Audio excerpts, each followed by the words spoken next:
Steve Bowers welcoming you to Dialogue here at E Plus TV6 and a very special opportunity to go to Nashville and talk with Jenny Tolman, who's a recording artist and has had a successful career already at a very, very young age. And Jenny, I understand that, and I've talked to a lot of people, most people wind up going to Nashville. You were born in Nashville. I was. Yeah, they call us unicorns here because we're Oh, so. all right. And into a music family? That's right. Yeah, my dad was a singer. He was, long story short, he was put together into a vocal quartet, kind of like the Oak Ridge Boys, but they were called the Indian River Boys. They were put together by Burt Reynolds, nonetheless. Oh, wow. They all sang at Burt Reynolds Dinner Theater in Jupiter, Florida back in the day. And so, Okay. yeah, long story short, Burt Reynolds is the reason why I'm a country singer. Okay. Well, that's a pretty interesting time. So was your dad from Florida or did they just work down there? My dad's actually from Boston, so You he's are been kidding. place. So he's started out there, went to Florida, went to LA, and ended up in Nashville, which is how I was born here. And I understand from reading some material, your father was a group that sang on Garth Brooks' first album. Is that right? Yeah, he was. They sang on Garth's No Fences album, so he's Wow. that's kind of his big claim to fame. He's got Okay. Well, no flag, so, and so I just Boston to whatever, but you were born in Nashville. yeah. So it's quite a blessing. I mean, I was definitely born in the right place to do what I do, and Okay. able to grow up around the industry and around such incredibly talented people and songwriters and just really really lucky and grateful to have been born here. When did you know that that's what you wanted to do? I think I always knew. I've always sang since before I can even remember. Okay. And I've loved writing stories ever since I was a little girl as well. I used to write these little short stories and read them to my class. And so I thought, well, maybe I'll be a children's author someday or something like that. But I love to sing and I love music. I've played piano by ear since I was 3. So it's just always kind of been this thing that I knew that I was going to do. But really, it was kind of this light bulb moment when I turned 16. I got a guitar for my birthday, and I was like, wait a second. If I put everything that I love to do together, it's called being a singer songwriter, country singer. And it just kind of, ever since that moment, there's no looking back. And, turned my stories into songs, and Wow. the rest is history. But being a songwriter was not what you contemplated. Then that was the surprise element in it. What? Yeah, it Okay. was. Because I guess, growing up in Nashville, about songwriters and you know these things, but I never thought that that was something that I would want to do. I loved writing stories, Sure. and I for some reason just never put 2 and 2 together that that they're pretty similar. So Um, before the guitar, then, did you contemplate a career in writing? I did, yeah. Okay. I was really young, so I just thought maybe I'll be an author, and we'll see what I don't know. Yeah. I Right. was Yeah. Well, I when had you're a young, and anything is fun. So Jenny Tolman is with us. Some people would see being in Nashville a disadvantage in a sense that you're there. How do Mhm. you get people? It's a lot more romantic if I get off the bus from Oklahoma or something, right? Yep. Yeah. And No, and and it's there was a time when you could years ago being in Nashville, you could walk down Music Row and knock on doors and see people or whatever. Now, when I talk to people, it's like, how do you get started in Nashville? So, how do you get started in Nashville today? hey, if somebody knows, let me in on. Okay. But yeah, I always say it's a blessing and a curse being from here for sure. It's a lot more of a blessing than it is a curse. But All right. yeah, I'm always amazed at how many people move here, and they have their home bases and their fan base back from back home, and mine is. It's interesting because I do have a hometown, even though I'm from Nashville. I still have like the people that I grew up around and the families that I grew up Okay. with. So it's a little bit different for sure, but I definitely think that I'm still lucky, because I didn't have to move away from my family, and I can't imagine how hard that is for so many people that come here. I've been really blessed to still have my family here and not have to move away somewhere that I don't know anybody, and Right. I'm just kind of on my own. So I'm always so impressed with how many people come here. It is. I've interviewed a lot of people down through the years, and they're stunning stories. And people sometimes, that they get into town with $5 or something, and Mhm. then some people work for years and years and years to get a break. I remember interviewing one gentleman who was working a club up north, and there was a country group that came in. They were part of the house band, Mhm. and the guy said, "Hey, if you ever get to Nashville, call me." And it was, yeah, sure. So he decided he was going to go. He calls this guy and said, "Hey, it's good to hear from you." He said, "Yeah, I remember you." He said, "Our bass player is not going to be able to make a gig tomorrow night. Can you work with us?" And he said, "Yeah." He said, 24 hours later, I'm on the stage of the Grand Ole Opry. Oh, And I said, there are other people I've talked to that are waiting for years to still get that opportunity. It's an yeah. amazing thing how it works. Yeah, that's amazing. Oh my gosh, I love stories like that. How do you this work that you're doing? Because I want to get into invent a T-shirt, which is Yeah.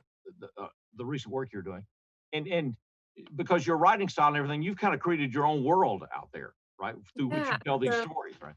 yeah, so speaking of all of my stories that I love to write, very naturally came that a lot of my songs are very character oriented, and I love to build out these characters and their stories and who they are and what they think and have them interact with each other all throughout. My album "There Goes the Neighborhood" is based in this imaginary world called Jennyville, and so Jennyville is full of all these crazy characters that I get to play around with. And "Invent a T-shirt" is not on the album. It's my most recent single. It's the Right. first thing I put out after the album. Yeah. All right, but And it's a message song. it is, yeah. I've obviously love characters and love humor. I love to make people laugh. And this song was really, we wrote it. I wrote this with my producer Dave Brainerd and our good friend Bill White, and we wrote it a couple years ago. So when we thought that there was a lot of division, and it was really just supposed to be this like laugh at yourself, like let it go, everything's fine, like it's okay to have a good time, it's okay to laugh at ourselves and to laugh at how crazy everything is around us. And then 2020 hit, and we were like, well, Wow. we thought this song was relevant back then, but it's It's really definitely relevant now. right now. And I think especially the element of being able to laugh at ourselves is extremely important in a year like this. If you take everything too seriously and take everything to heart, you're just gonna have such a rough time. And, Jenny, we're gonna take a listen to this song, and then we'll come back and continue because I want to go back and pick up how you picked your first song and how you got started in this. But this is where Jenny is today. This is Invent a T-shirt, and this is Dialogue at E Plus TVC.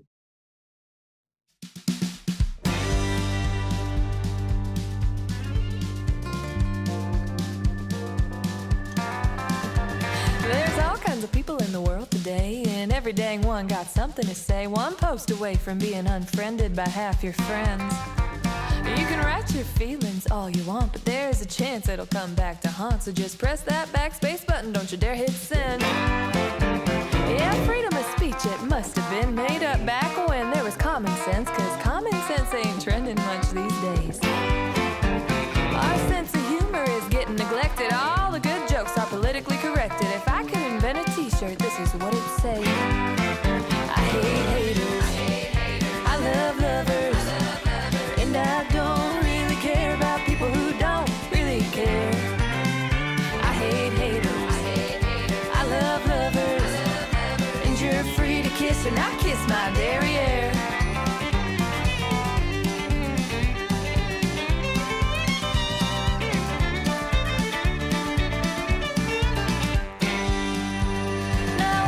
About folks speaking their mind or putting something clever on a picket sign, but speaking that mind requires for you to at least have one. But more importantly, we all could start looking at the world with a grateful heart and eat the good apples and just toss out the bad ones. I hate haters, I love lovers, and I don't really care about people who don't really care. I hate haters, I love lovers, and you're free to kiss and I kiss my derriere.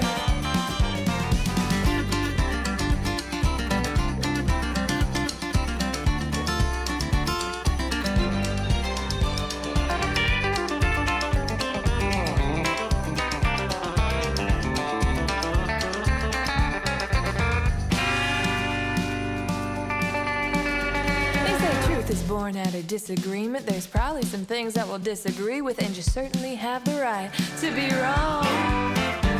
If you made it this far into this here ditty, either love me 'cause I'm ugly or you hate me 'cause I'm pretty. Either way, I'm happy long as you're singing along. I hate haters, I love lovers, and I don't really care about people who don't really care. I hate haters, I love lovers, and you're free to kiss and I kiss my derriere. Yeah, you're free to kiss and I kiss my derriere.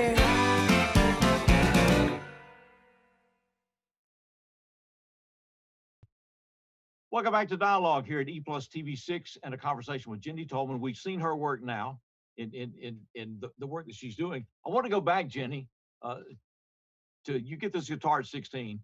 You got all these stories and you start developing this talent. How did you pitch your first song, or how did you get your first deal? Well, you know what? I actually have done everything independent right Wow. now. Yeah. Okay. So you're Yeah, doing all this on your own.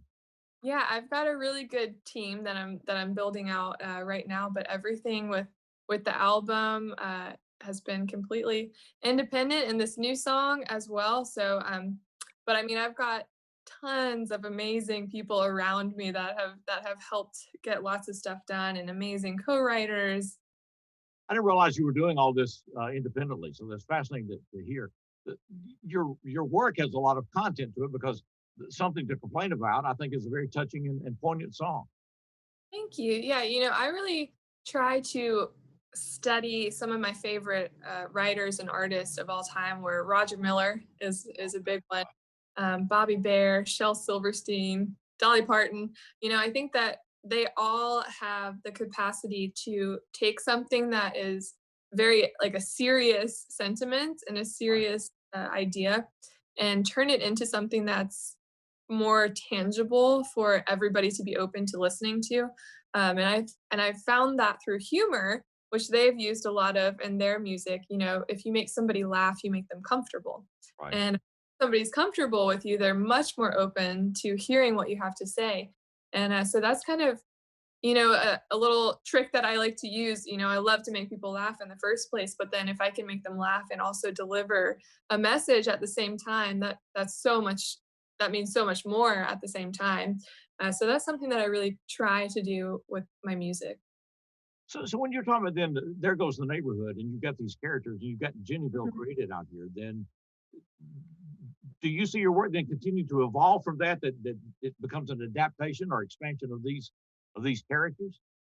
Yeah, you know, we've even working on this next album, we're constantly going back to these songs and being like, okay, well, how do we want to connect this to this next album, and just creating a really fun world and really interactive that, you know, for a listener, you can listen to it and not think about any of that and just enjoy the music. But I always say, for all of my like music nerds that want to get into it, they Right. can, there's all these little Easter eggs that you can go in and find, and be able to connect this to it, you know, and there's little, I don't want to say hidden messages because it's not weird like that, but but just fun things, you know, to keep people engaged and be very creative and interesting about it.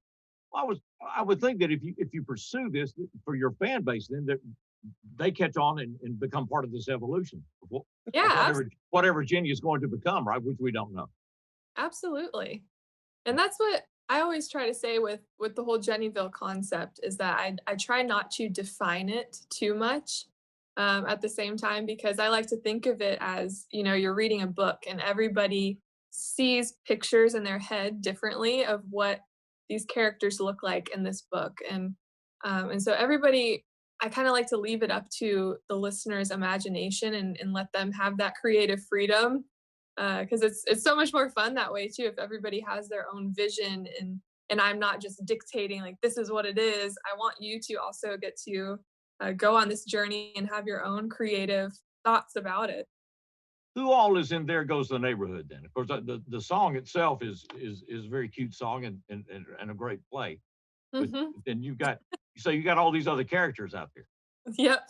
Oh well, to start it off, we have Miss Adeline. She owns the bakery in Jennyville. She Okay. the gluten-free bakery, I might add. But all the characters in any of these songs, they're not quote unquote real people in the real world, but they're definitely inspired from certain people that I know in my life or that my co-writers know, or just a story that we've heard or seen somebody walking by on the street. And it's just become this really fun way to, you know, interact with the music and songwrite a little differently because honestly, it wasn't supposed to turn into this whole huge like concept and talking Right. point and album and all that. It was really just supposed to be a fun place that we went to when we were writing. And my producer Dave is actually the one who came up with it. Because we were writing for this album and we didn't know what it was going to be. We didn't have a concept, we were just kind of writing and it started to unfold in front of us, all these characters. And Dave was the one that was like, well, what if we actually put these people in a town and called it Jennyville? And I was like, Jennyville, I can't have my own town. That's a little presumptuous, isn't it? But, but it just became this very organic thing that we started using in our everyday lives. Like we would be walking down the street and we would see somebody and we would just start using it in our vocabulary. Be like, oh my gosh, that's Jennyville.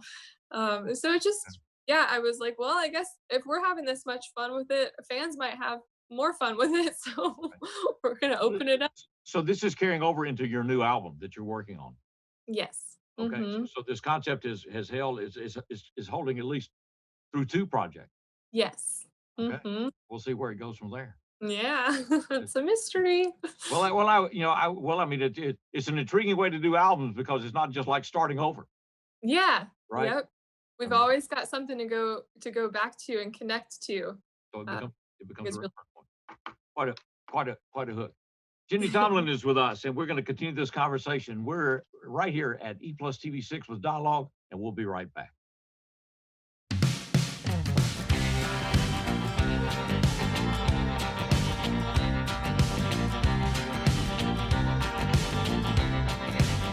Miss Adeline peeked out the curtains and what did she see but a Penske truck parked across the street? A shirtless hunk with a couch in his hands and sunshine glistening off his washboard abs. That ain't good. There goes the neighborhood. There goes the neighborhood.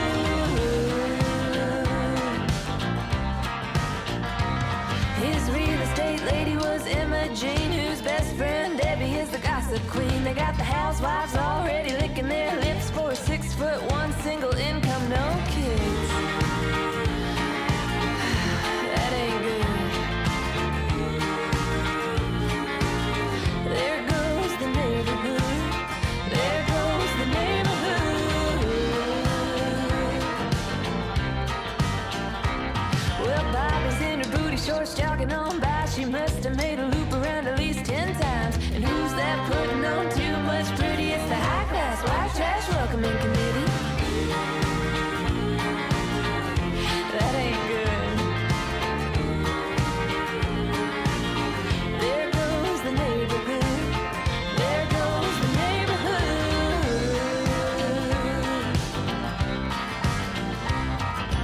Ladies, start your ovens. Let them kitchen timers tick. That extra stick of butter, well, it might just do the trick. Will he fall for Brittany's biscuits or Hannah's honey ham? Well, don't look now, but that chocolate cake's about to hit the fan.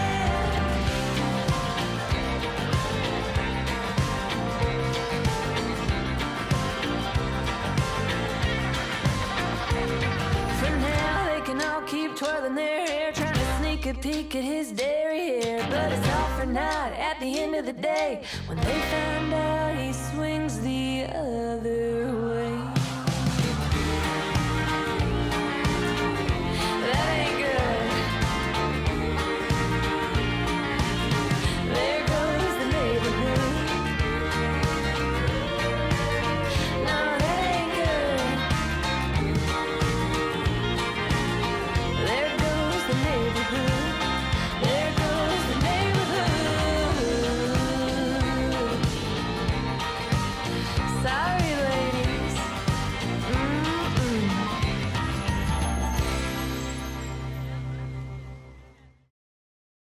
Welcome back to Dialogue at E Plus TV6. We're talking with Jenny Tolman, who is recording artist out of Nashville, Tennessee, and she was raised in Nashville and gotten in the music business. If you're just joining us, hope you'll catch this on replay. It's an interesting insight into how you start from scratch in some ways, at 16, with stories and a guitar, and take it from there. Jenny, what is a live Jenny Tolman show? It's a lot of sparkles, a lot Right. of friends, and a lot of fun. Okay, so it's designed to be upbeat.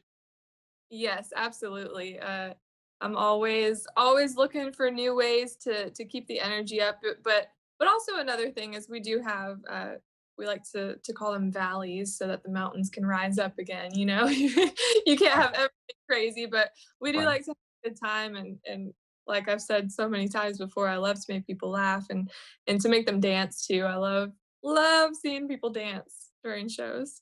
Well, I noticed you use the Opryland dancers on your video. Yes, Okay. yep. It's a t-shirt has the Grand Ole Opry dancers. That was a pretty cool dream come true. Yeah. Well, Jenny, these videos are very well produced. So you've got an excellent team around you because I didn't realize you were doing all this independently. Yeah, yep. I've got honestly, it's a pretty small team right now. But my producer, we call him Swiss Army Dave. So he's a jack of all trades. He's not only my producer, but he edits all the videos and shoots a lot of them. We have other videographers that come in to shoot the videos sometimes. But I mean, he does graphics for me. So we've got a small shop that we do a lot of as much of everything as we can ourselves. But definitely, working towards upscaling even more and growing as much as we can. But it's been a pandemic, so Right. everybody's Yes. Wow. That's doing as been best. its own set of challenges. Right. I know for live performances and everything else, it's just well, Yeah, so many people that I have known, in talking to out of Nashville. I mean, a lot of people have left. They've gone back home and they're just punting and going to try to regroup later. I mean, it's been yeah, pretty. yeah. It's just really sad. In looking at your work, it would, I think that you could go into any genre, I guess, but I would think that country now, the way its instrumentation and everything is flexible enough to give you any real. I mean, it's wide open as far as what you can do within country music now. Yeah, and I think there's room for everybody to do what they want to do. I personally love traditional country and the more organic sounding stuff. That's what I try to do for the most part, have the real instruments playing and all that. I always say I have this this weird what's it called, metaphor for it, Right. that it's I like to eat organic food and I like to play organic music because I think organic music is better for your soul. Okay. When you're recording, then are you doing that, simultaneously? Are y'all layering this? I mean, how do you put this stuff together? Yeah, so these are all real musicians playing. We've got depending on how the day goes, we don't have everybody in the room at one time. But we've got people coming in to play their parts on the Right. basic tracks that we've built out with the drums and the bass coming into play. So it's all a very very organic and cool process. I mean, these musicians in Nashville are unbelievable. The first time I ever sat in on a session, my jaw hit the floor because they get handed a sheet of paper with random numbers on it, and they play it like they've played it 1,000 times before. Yeah. First, it is stunning. Yeah. When you visit Studio B or something, and you realize in those days they're running on one or two tracks or whatever, and they got all this stuff on there. It's like everybody was in the room at the same time, and nobody could make a mistake, and apparently nobody did, or if they did, it was covered very well. It's Just it's stunning. pretty incredible. You come to vastly appreciate the talent of all those people down through the hmm years. What is the next step then for you? So right now we're planning on getting shows up and running for next year. We've still got a lot of them holding on for February and March, so fingers crossed that they get to go through still. But really just planning our next album. We're in the process of, as I was saying, kind of piecing together the pieces of this whole concept, and recording and, just continuing to put out the best music that I can. And I can't wait to get back on the road because that's my favorite part, Is that right? Okay. getting to see people and perform for them. That's where my soul is the happiest. Okay. That's it. Because some people prefer the writing and being off the road. You Oh know, no, I love the road. the That's road. what it is my favorite. Well, that's a good thing then, because that's the essence of this business now. Yep. In, in many ways. Jenny, what's the best way for people to follow your work? So if you search Jenny Tolman on Instagram, Facebook, Twitter, any of those, all that good stuff, Jenny Tolman, I'll come right up. It's Jenny with a Y and Tolman, jennytolman.com. And you can find almost everything you're looking for if you type that in, probably even stuff that I don't want you to see. You know, well, that's one thing about the internet now. It's like, wait a minute, I didn't want that out, right? Yeah. Who took that photo? Yep. And then who posted it? All right. Well, Jenny, a real delight to have this opportunity to talk with you. Really appreciate this opportunity to get to know you and the work and the background of this work, because it's going places. It just Thank you. it's the it's a refreshing thing out there, and there's a sparkle in what you do. But yet at the same time, if you need to get serious and make a statement, like I said, as you did with something to complain about, you can do it. Thank you. Fun way, but I mean, but it's like still it's a valid point. As is invent a T-shirt. Yeah. There's a message there, and an important one, and a needed one right now. Yes, Okay, absolutely. All right. Continued best. We look forward to an opportunity to visit with you again. Thank you so Thank you much. very much. Jenny Tolman, Nashville, Tennessee. Stay with us here at E+ TV6, because this is the place where the dialogue continues. Thanks.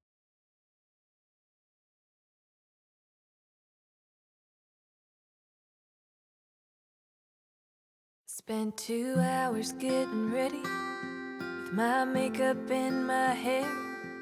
My best friend Amy helped me pick out what to wear. I practiced what to say and I practiced what to do, but it all went out the window when I met you. I wish you weren't so pretty, I wish you weren't so sweet. I wish he didn't need you like he doesn't need me. I wish I hated you just like I wanted to, but you turned out to be so pretty.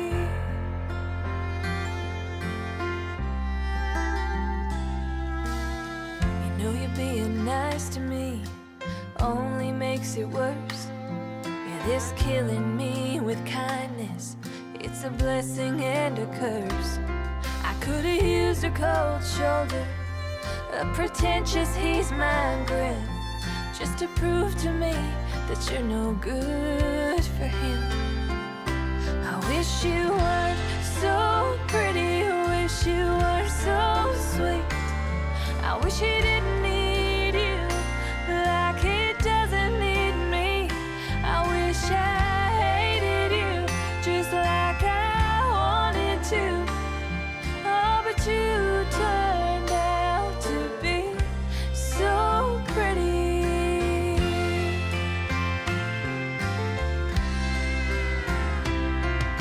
I might be being ugly to even tell you this, but I wish I